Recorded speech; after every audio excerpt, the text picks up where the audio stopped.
Hello, Lana. Coach Ricky Burke here.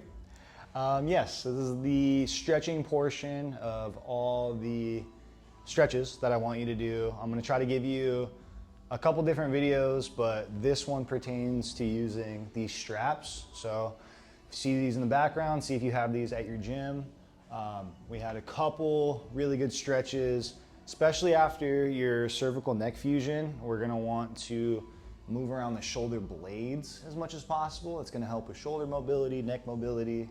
So a couple stretches. We just grab the straps, any straps really. We walk out, make sure they're nice and even. For you, I want you to make sure that we don't arch the back too much, because sometimes we can kind of do this and we're moving more at the spine. We want to move more at the shoulder. So if you keep everything nice and tucked, we can bring our arms above the head, nice and easy. Use this split stance so that way when you bring your arms down, you have an option to lean forward, make that stretch a little more spicy. If not, you could just stay stationary. As you move your arms up, try to touch your thumbs at the top. Try to touch the pinkies behind you. This one's a little tougher because you need good mobility here. Now for you, I don't want this. Do not bend the elbows when we're stretching. This is almost like too much apprehension. I want you to be able to let everything open up super easy as you pinch back and forth. So that's stretch number one. Call these windshield wipers, snow angels, whatever you want to call them. Stretch number two, we turn around with the straps. The simple way, just making sure I can see myself, is we just sit back. I hold my straps and I sit back. Now see how my hands, shoulder, and butt is like a straight line. My arms are still straight. I'm not like this. See how I'm kind of leaning forward? I want to be able to trust myself by sitting back. And then I can rotate. The rotation's more of an afterthought. This will give you a nice stretch in your lats, your shoulders, your low back, your glutes. But even just this one is going to be really good for you to open up the shoulders, the diaphragm, all that. Stretch number three, you only need one handle. You will walk out a little bit. So I'm making sure you guys can see me, or you can see me. Palm up. Palm up is super important. Keep the elbow extended. We're just going to look away. That's already a pretty good stretch up here in the traps. Now if I just look away and down, it's even better stretch. To make it amazing, I can do a little head pull. You don't have to, that's just an option, but you can see how with my palm up, get a nice stretch right through here. Pretty much all your stretches are going to be done on the TRX at this point. Just with the knee, with the hip, with the shoulder and everything. It's just the easy way to allow yourself to get help while you perform these movements. So I'm going to kind of make this one half stretch, half exercise. So you can grab some straps and go into more of like a sumo squat.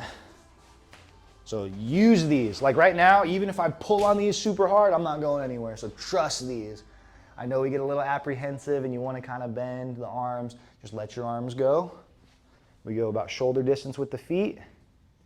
And we just push our butt back. We don't even really care about a real squat. This is more like a stretchy version of a squat. So we let the knees drive out as we sit the butt back. And we create a lot of space for our hips and our pelvis to sit back and rotate. I know I'm being a little wordy here, but it's important. Now, that's the squat. This last one is the deadlift. This one's a little trickier. I'm gonna reposition the camera. So watch my hips.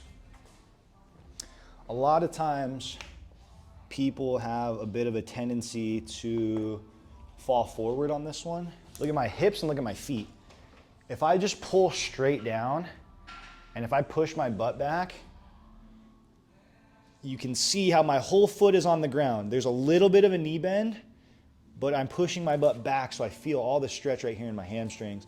If I do this and if I shift forward, you can see how I'm gonna fall, but I'm also gonna take tension away from where I want them. I want tension back here. But if I fall forward and I squat, I put tension on my knees, which is not what we want. So from here, stand up, pull.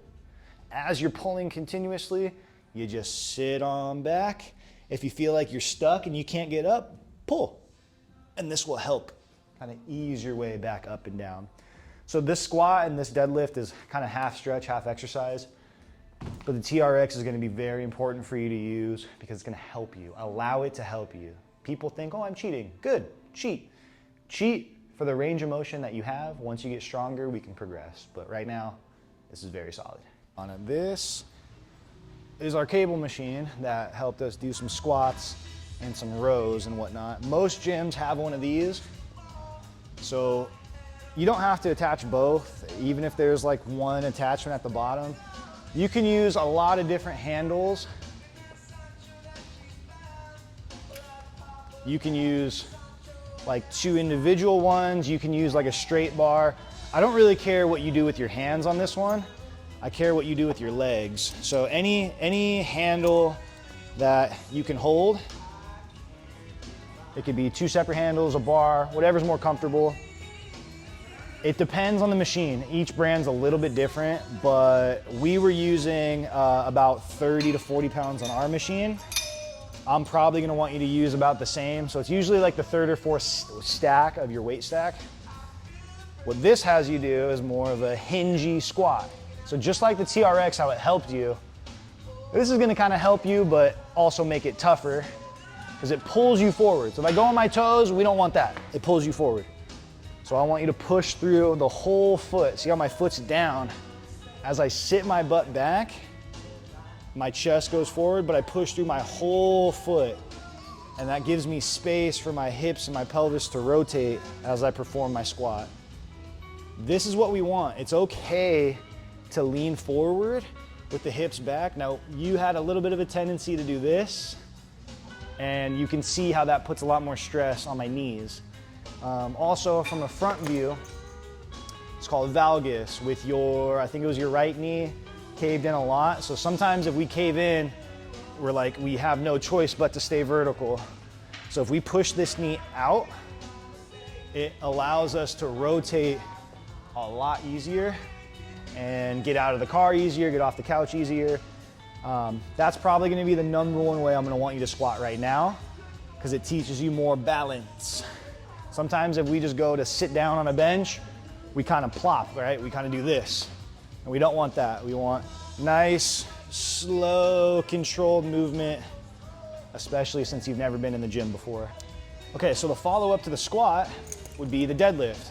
You're pretty much gonna do the exact same weight, exact same handles, pretty much exact same setup. Now you can go a little bit closer with your feet. Now see how this is gonna be a lot more hips and way less knees. Like see how my knees are barely bent? So a deadlift is a little bit more like using the hips and you'll feel the stretch in the hammies and glutes. Whereas the squat, we bend the knees a little bit more. No matter what, my first movement is butt back. So whether I'm doing a deadlift like this or RDL, I feel the stretch in my hamstrings and glutes and then I stand. Or even same thing with a sumo squat, keep thumbs up, just sit back. Either way, we're utilizing the back of the legs more than just the knees, more than just the quads. And also, we can use the cables for some core. So usually when I do core, I usually only use one of these handles, like right here. Now you want at least like waist height, like mid cable. If you go high to low, it's not a big deal either. You're only gonna use about 10, no more than 20 pounds because we're not rotating, we're not moving at all. So you can use a cable, you can use a band, you can use dumbbells. But from here, you're basically just gonna push your arms forward, little elbow bend, not too much. We don't wanna be too apprehensive. And we just bring the handles, the chop handles from the right shoulder to the left shoulder. That's all. Super simple. And since you're resisting the urge to turn and rotate, your core actually and your abs are actually firing quite a bit to do that. So we don't want to excessively move the legs. If anything, we keep the legs completely still and we really just move the arms. We're not even moving the trunk. Right now, this is going to help with stability. Right now, we're just a little too hunched over. By bracing, it's going to allow us to stand taller, allow us to retract the shoulders better, and then get away from kind of this position into a more neutral position. This one is our march. Easier said than done. So I'm gonna want you to use anywhere from 10 to 20 pounds, no more than 25. Now from a front profile, you can see that I wanna stay as even as possible. Look in the mirror when you do these so you can really see how tall you are. As we march, we're gonna keep the dumbbell away from our body and we're just gonna raise one leg at a time. Brace as you raise and try to maintain balance. Now if we kind of lose it, and if we need some help, you could stand next to a wall or next to something that's gonna help with balance. But as you progress, get better balance, stronger, you can kind of use this less and just focus on here. Now, even from a side, look how high I'm bringing my knee. I'm here and I'm even bringing my foot forward. We don't just want to do this. No butt kickers. We want to really try to raise the whole leg to strengthen the hips, strengthen the core, even strengthen the quads a little bit.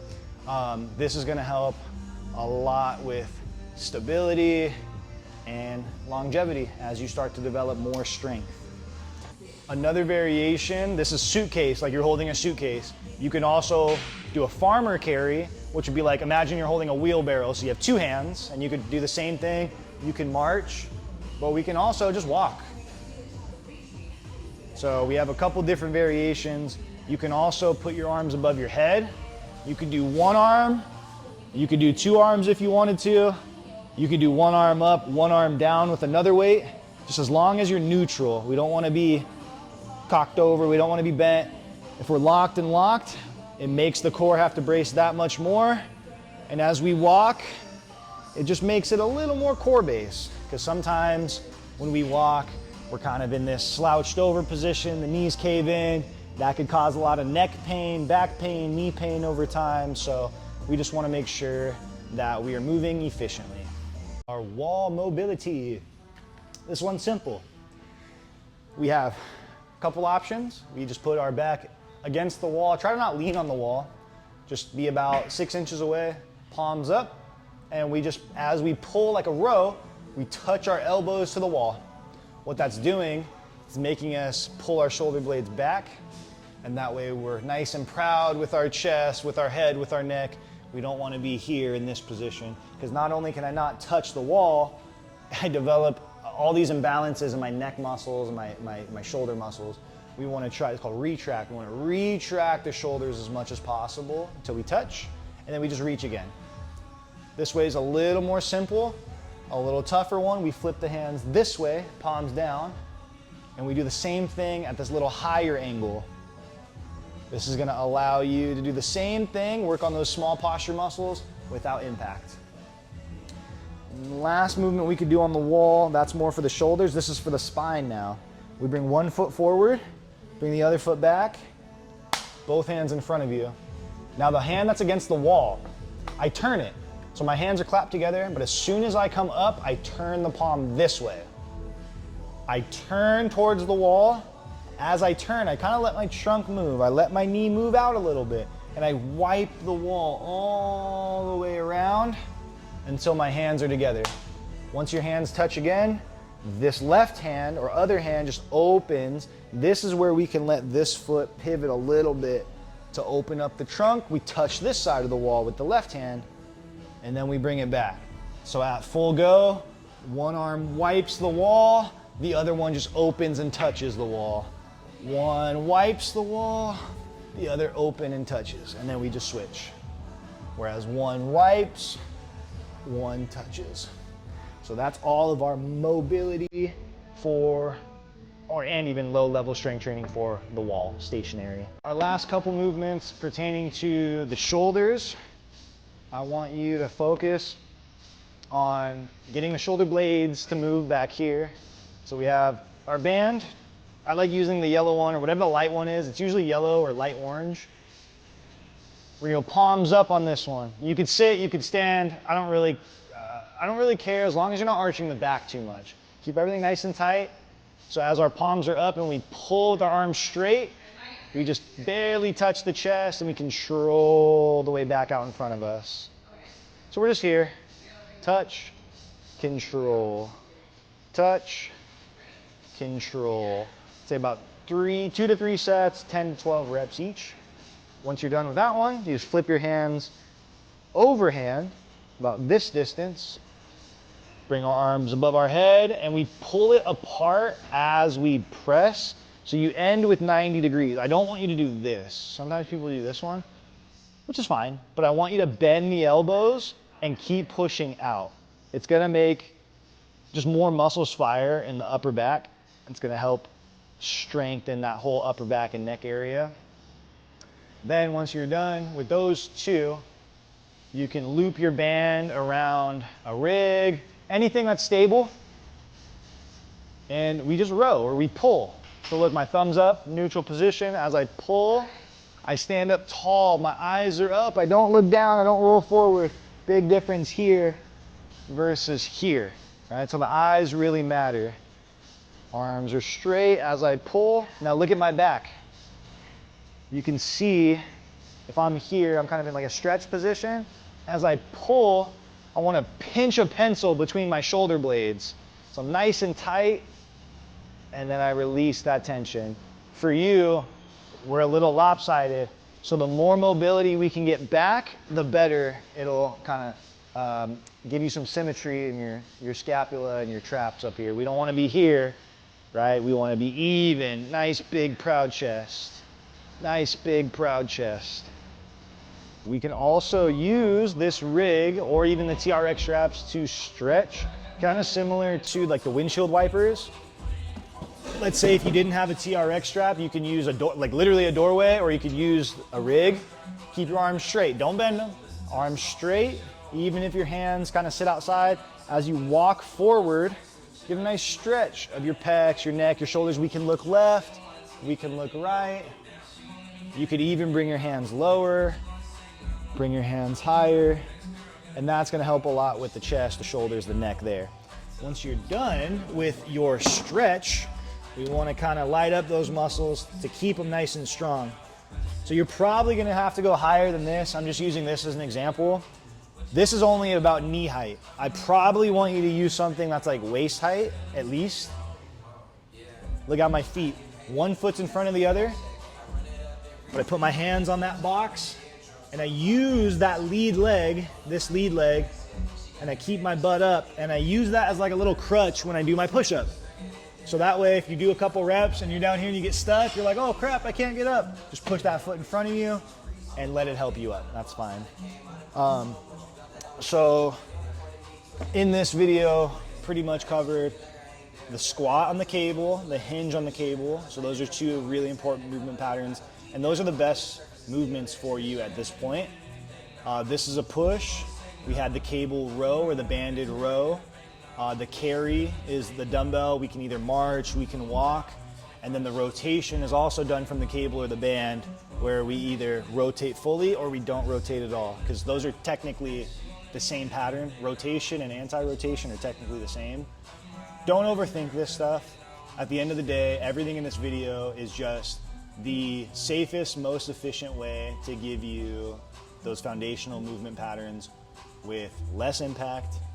And this is a version that you can do every day. So kind of like when you were here, I know we're playing from behind, but right now, consistency and managing intensity is gonna be way more important. A lot of times people are like, oh shoot, I'm almost 80 and I'm getting injured, I gotta do all this stuff right now. Yes, we need to change some habits, but we don't need to run ourselves into the wall. So if any of this stuff's super overwhelming, questions, comments, concerns, give me a call, give me a text, revert back to YouTube and everything. I have probably a couple hundred videos on there already. But yeah, feel free, ask questions, call, text, email, but hopefully this stuff is giving you some good information. So have a great day, Lana. If you have any questions or concerns, shoot me a text.